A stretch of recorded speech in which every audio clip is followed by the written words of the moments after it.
First off, I have to confess that as a child, I was ruthless about kind of inserting myself into Mother's Day.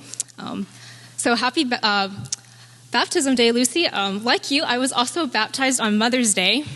And so I would always insist that, sure, it's Mother's Day, but it's also my baptism day. And this sermon will kind of continue that trend because we're going to talk about adoption, but from adoptees' point of view. So the first time that I really began to think about the narratives of being lost and found, of the new life of we are said to enter when we become Christian, was really kind of under the most unideal of circumstances for me. I was raised in the United Methodist Church in Pensacola, which is the westernmost part of the Panhandle. So I've had plenty of opportunities to think about the parables of the lost sheep and the lost coin. But it wasn't until last semester when a preaching class with Jihan that I really re-engaged with the text. So for a class challenge, we all gave a 5-minute extemporaneous sermon on a gospel passage that we picked out of a hat. And then we had 10 minutes to prepare. So really a nightmare. And our class did this challenge on November 7th. And I remember that because November 7th is my adoption day. And the passage I happened to pull out was the parable of the lost coin. And somewhere along the word vomiting that occurred when I spoke, I ended up identifying myself with the lost coin who had been found. But after class, I felt unsettled by the message I had given. Because while I still identify with the lost coin, in our parables, I think the voice and perspectives that are the most silent are also the sheep and the coin. We kind of assume their delight at being found, but we don't actually know. And of course, neither speak a human language. And even in the parable of the prodigal son, though, that parable is still oddly quiet once the son returns home. We don't really know what the son thinks when his father does welcome him back home. So this morning, I wanted to think about if we could hear the perspectives of those who are being lost and found in these parables. How might they tell their story and describe themselves? The two parables we're focusing on are grouped with the parable of the prodigal son, and together they comprise a group of 3 parables that touch on the themes of being lost and found. And I think there's an increasing depth of meaning layered on with each parable. So beginning with the parable of the lost sheep, we have an animal who is lost and found, then a precious mineral, coin, and finally a human. Arguably, I think our emotional attachments to what is lost increases with each parable until we get to the parable of the prodigal son, where our emotions are at their peak. And I think we can see in this text because the perspective we hear the most in these parables is that of the human who has lost something. So the attention is directed to them. In the parable of the lost sheep, verse 5 says this shepherd, quote, joyfully puts it, the sheep, on his shoulders. And then in verse 6, the shepherd calls his friends and neighbors together and says, rejoice with me. And similarly, in the parable of the lost coin, in verse 9, we're told that the woman who finds her lost coin also calls her friends and neighbors together and says, rejoice with me. So each time the focus is on the immediate elation at finding a sheep or a coin. And I think this is like if our dog or cat runs away but is found safe and sound. And as soon as we spot Fluffy outside in the wild, not where they belong, we immediately feel an overwhelming sense of relief. We want to bring Fluffy back inside where they're safe from cars, bikes, other animals. But we also hope that Fluffy has learned their lesson and remembers that the unknown outside world is scary. It's like Mother Gothel from Rapunzel. So we hope that Fluffy has been changed by their experience and doesn't escape outside again. And the way that Fluffy does this is by remembering a scary experience of being outside in an unfamiliar space and remembering the care Fluffy receives from their human caretakers. In our parables, we often identify ourselves and our fellow humans with the sheep and the coin, those who have been lost. And the experience of feeling lost is something that I think most of us, if not all of us, can relate to at some point. If you attended the first session of the Unbinding Your Heart Bible study we did for Lent, this question might be familiar. But if you all took a few seconds, if you all could think about a time when you felt God's presence in your life. Yeah. So how did you feel right after noticing God's presence? And then how did you feel reflecting on the experience, maybe a week later, a year later? From the stories that have been shared with me when answering this question, many people feel God's presence in times when we are struggling because it's a powerful feeling. It's amazing. But when we reflect on that same experience a few weeks, a year later, we remember both the difficulties we were facing and the moment we felt God's presence. And I began to hint at the mixed emotions that I think exist together in our stories of being lost and found through the example of Fluffy. But I want to dive deeper into this by sharing a bit of my experiences and about what I've learned interning with MARE, which is the Massachusetts Adoption Resource Exchange.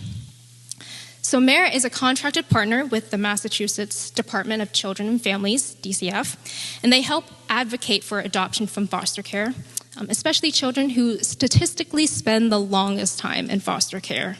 And this includes children of color, sibling groups, older children, LGBTQ plus identifying children, and children with special and medical needs. And while at MARE, I mainly worked with families interested in adopting from foster care.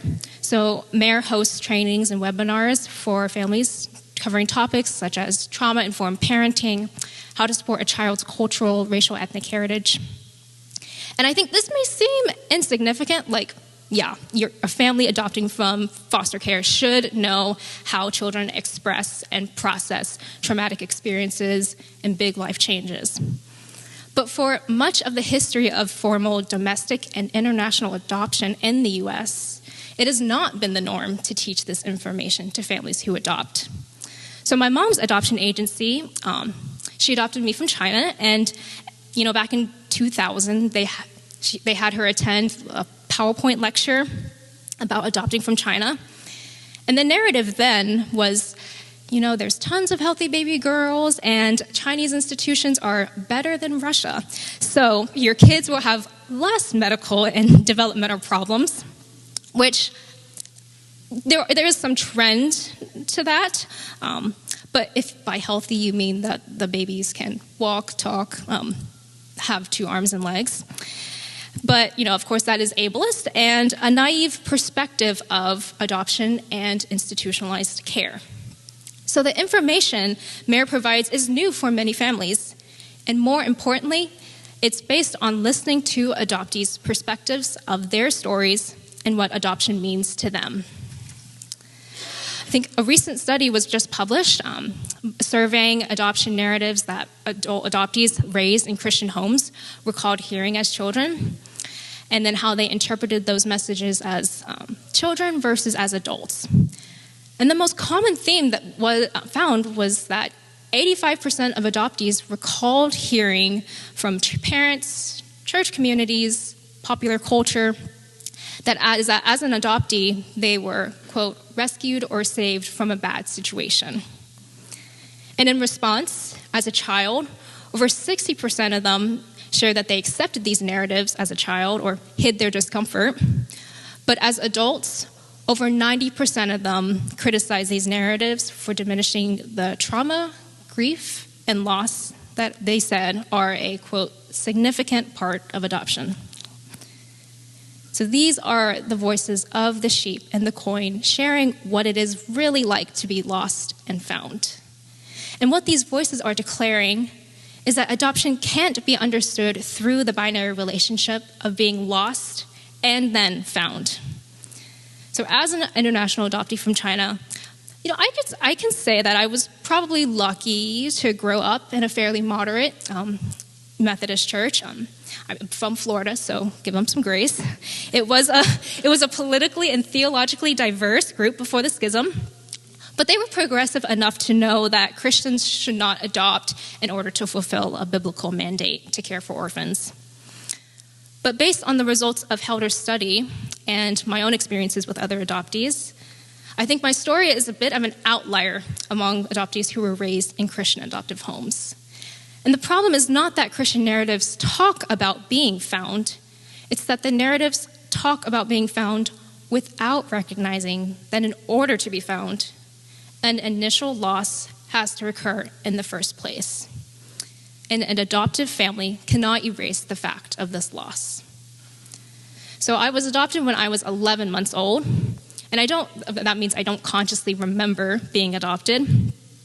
But I am acutely aware that I don't speak Mandarin Chinese fluently, and I'm more familiar with a Taiwanese flavor of Chinese culture rather than mainland China, because that's who's influenced my understanding of Chinese identity, and I lived in Taiwan for a year.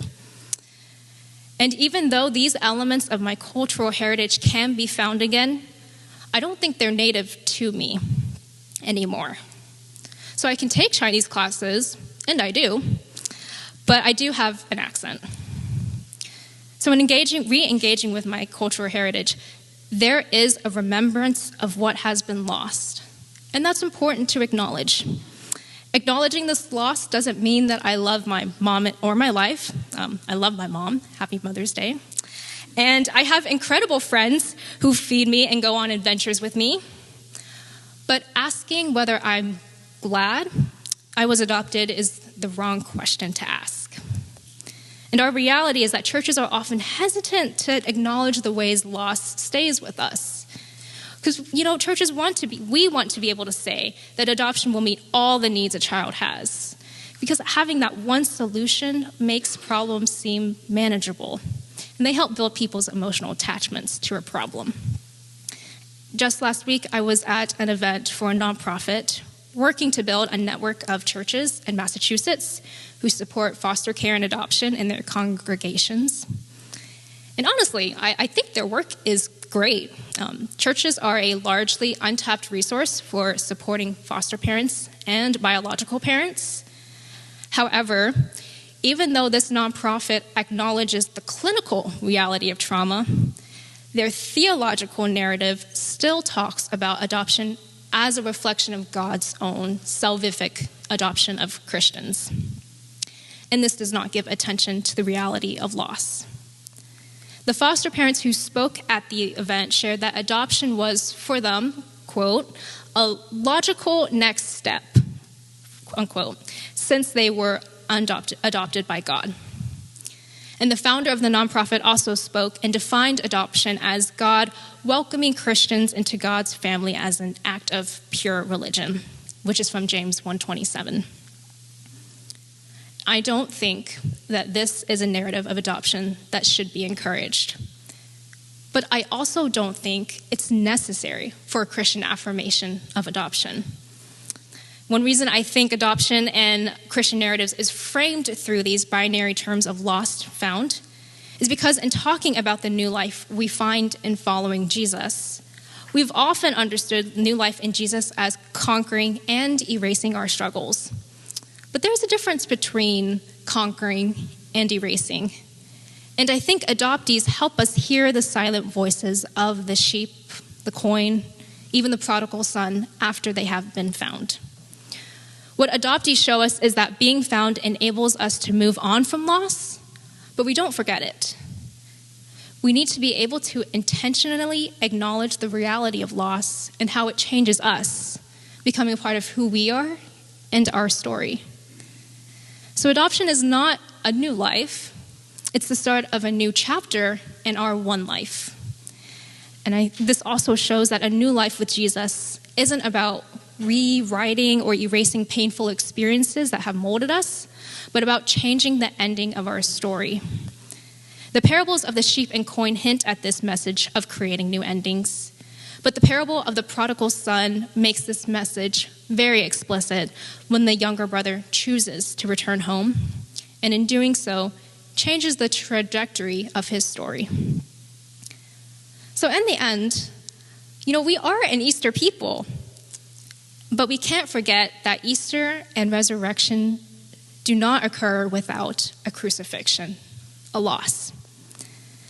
As Jihan showed us a few weeks ago, resurrection looks like a bunch of ongoing ups and downs, because our stories aren't just about the happy part, the Easter part, and we experience resurrection again and again in our lives today. So our stories are ongoing journeys that accumulate good and bad experiences that are held in tension together. And every month, we have an opportunity to remember these two elements, resurrection, crucifixion, love, loss, by partaking in communion.